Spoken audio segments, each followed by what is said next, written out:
అందరూ హాట్‌గా ఉండే వేసవికాలం వచ్చేసింది. ఇప్పుడంటే సమ్మర్ అనగానే భయపడుతున్నాం కానీ, ఒకప్పుడు సమ్మర్ కోసం బాగా ఎదురు చూసేవాళ్ళం. పాఠశాల విద్యార్థులు ఫైనల్ ఎగ్జామ్స్‌కి వెళ్తుంటారు. పరీక్షలు అవ్వగానే ఊరి ప్రయాణాలు మొదలు పెడుతుంటారు. మా చిన్నప్పుడు ప్రతి వేసవి సెలవులకు అమ్మమ్మ వాళ్ళ ఇంటికి తప్పకుండా వెళ్ళేవాళ్ళం. ఉదయాన్నే పిల్లలు ఆనందంతో బయటకు పరుగులు తీసేవారు. పక్కనే ఉన్న మామిడి పండ్ల తోటలో సువాసన ఊరంతా వచ్చేది. చెరువుల్లో, కాలువల్లో చల్లని నీటిలో చిన్న పిల్లలందరూ ఈతలు కొట్టేవారు. సైకిల్ టైర్లతో పరుగులు తీసేవారు. గోలీలు, కర్రబిల్లలు, ఏడుపెంకులు, క్రికెట్ అబ్బాయిలైతే బాగా ఆడేవారు. అమ్మాయిలైతే శివరాత్రిలో కొన్న వంట సామాన్లతో, బొమ్మలతో వాటికి డ్రెస్సులు కుట్టడంలో అప్పుడే ఫ్యాషన్ డిజైనర్లుగా ఉండేవాళ్ళు.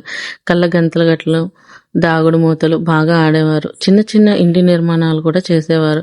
చిన్నప్పుడు ప్రతి విషయానికి ఆనందపడేవాళ్ళం. ఊరు వెళ్ళగానే తాతయ్య మా కోసం చేసిన పిండి వంటలు సిద్ధం చేసి పెట్టేవాళ్ళు. మా అక్క చెల్లెలు, అన్న తమ్ముళ్ళు అందరూ కలుసుకుని చాలా సరదాగా ఉండేది. మళ్ళీ అలాంటి రోజులు ఎప్పటికీ రాలేవు కూడా. ఇప్పుడున్న ఈ రోజుల్లో చిన్నపిల్లలు కూడా ఫోన్లతోనే ఆడుతున్నారు. ఆ రోజుల్లో ప్రతి కబురు ఫోన్తో పని లేకుండా ఇంటికి వెళ్ళి మరి డైరెక్ట్గా చూసి చెప్పేవారు కబుర్లన్నీ. సాయంత్రం ఆరు బయట కూర్చుని నక్షత్రాలు లెక్కిస్తూ ఆ వేసవి రోజులు నవ్వులు, ఆటలు, మధుర జ్ఞాపకాలతో నిండిపోయాయి.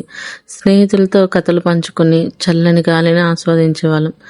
ఈవినింగ్ అవ్వగానే రంగులతో ఆకాశం అందంగా కనిపించేది. అప్పుడే తాజాగా కొత్తగా పట్టిన పచ్చళ్ళతో నెయ్యి వేసుకుని ఎంతో ఇష్టంగా తినేవాళ్ళం. ఆరు బయట మంచాలు వేసుకుని కథలు చెప్పుకుంటూ నిద్రపోయేవాళ్ళం.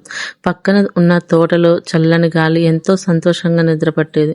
ప్రతి ఉదయం ఆనందంగా ఉండేది అప్పుడు. మళ్ళీ అలాంటి రోజులు ఇప్పుడున్న పిల్లలకి ఎప్పటికీ రావు, దొరకవు కూడా.